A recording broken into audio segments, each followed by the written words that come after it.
Dear student, today I am going to teach you Kepler's law of motion.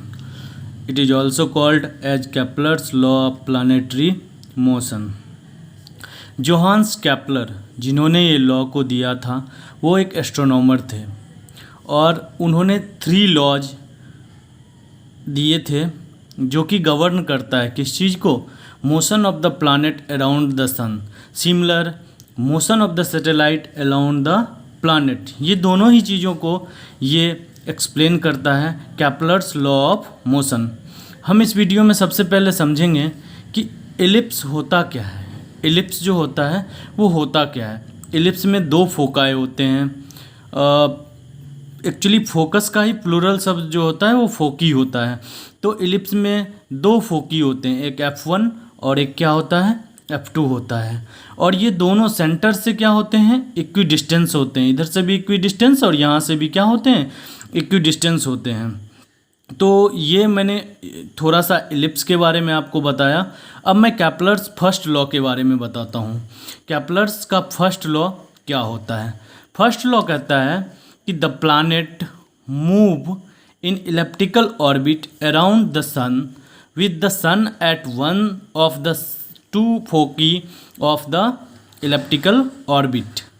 तो यहाँ जैसा कि हम देख रहे हैं पिक्चर में कि 2 फोकी होता है इलिप्टिकल ऑर्बिट। यहाँ ये इलिप्टिकल ऑर्बिट है और इस इलिप्टिकल ऑर्बिट में प्लैनेट मूव करते रहता है, जिसमें से एक फोकी पे सन को माना जाता है, जो कि सन यहाँ पे आपको दिख रहा है। और ये इसके इलिप्टिकल ऑर्बिट में कौन मोशन करते रहता है, प्लैनेट मोशन करते रहता है। केपलर्स का फर्स्ट लॉ सिर्फ इसी चीज़ को बताता है कि प्लैनेट सन के अराउंड इलिप्टिकल ऑर्बिट में मोशन करते रहता है और उसके एक सेंटर पे क्या होता है, सन होता है। और यही इलिप्टिकल ऑर्बिट में वो क्या करता है, मोशन करता है। Now Kepler second law. Kepler का सेकेंड लॉ क्या कहता है। सेकेंड लॉ में ये कहा जाता है कि each planet revolve around the sun in such a way that the line joining the planet to the sun sweeps over equal area in equal interval of the time. ये कहता है कि जो भी प्लैनेट सन के अराउंड मोशन कर रहा है उसको line joining the planet to the sun sweeps over equal area in the equal interval of the time. इसका मतलब हुआ जैसा कि आप पिक्चर में देख रहे हैं, यहाँ पे सन है और सन के अराउंड ये पोजीशन मैंने दिखाया है। ए डैश यहाँ पे हो जाएगा, ये ए डैश, ये बी हो गया।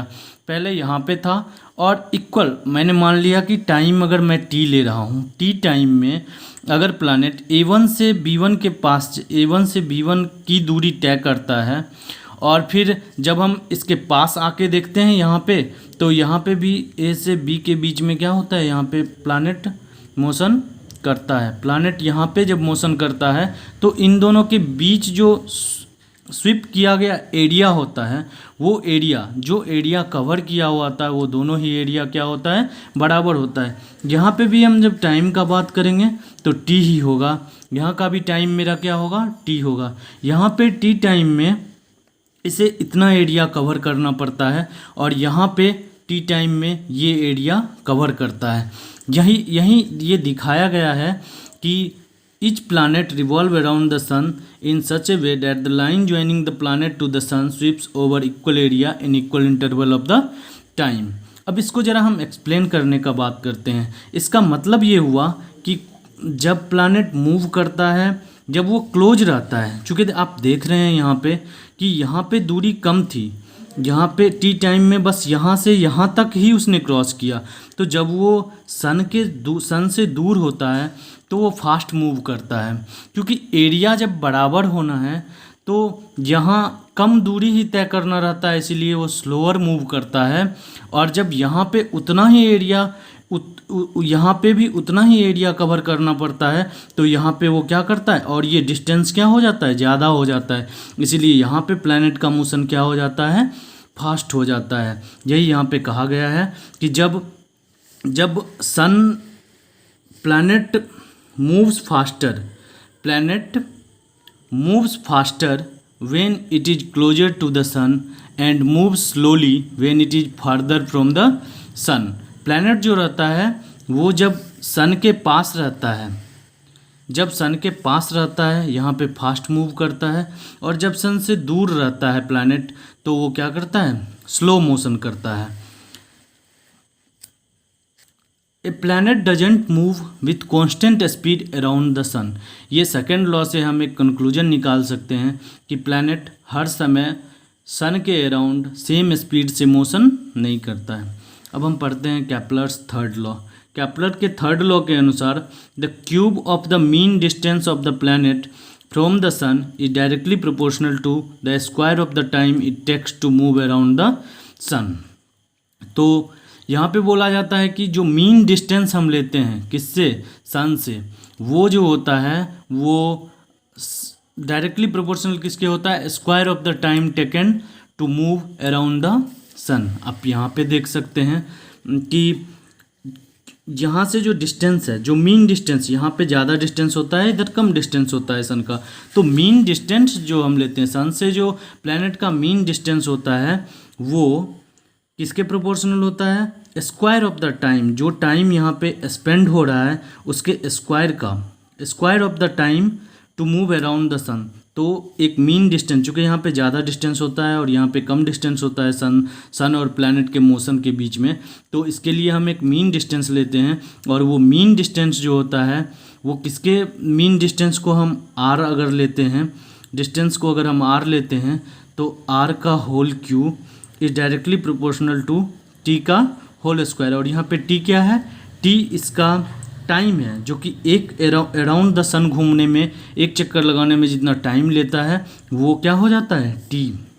तो फिर हम यहाँ से देखते हैं R cube is directly proportional to T square. और फिर हम जानते हैं कि जब भी हम प्रोपोर्शनल साइन को हटाते हैं तो हमें एक कांस्टेंट लेना पड़ता है। तो आर क्यू मतलब प्रोपोर्शनल साइन के जगह पे जब हम इक्वल टू साइन देते हैं तो वहाँ पे हमें कांस्टेंट लेना पड़ता है। आर क्यू कांस्टेंट आ जाएगा यहाँ पे, is equal to constant into T square, means R cube by T square is equal to कितना, एक कांस्टेंट के रूप में होता है। यहाँ पे आर क्या है, mean distance of the planet from the sun, and T क्या है, time period of the sun. अब हम कैप्लर्स के ड्रॉबैक तो नहीं बोल सकते, मैंने यहाँ लिखा है drawback of the Kepler's law, but ये उन्होंने क्या चीज़ नहीं बताया। कैप्लर ने प्लानिटरी मोशन के बारे में तो बताया कि किस तरह से सन के चारों ओर प्लैनेट मूव करता है और प्लैनेट के चारों ओर सैटेलाइट मूव करता है, ये तीनों लॉ के ही तहत वो मूव करता है। बट यहाँ पे उन्होंने he could not give the theory to explain the motion of the planet. उन्होंने ये थ्योरी नहीं दिया कि मोशन ऑफ द प्लैनेट क्यों मोशन करता है, आखिर ये इलिप्टिकल ऑर्बिट जो मैं आपको बता रहा था, आखिर इलिप्टिकल ऑर्बिट में मोशन ही क्यों करता है, वो चारों साइड सन के क्यों घूमते रहता है।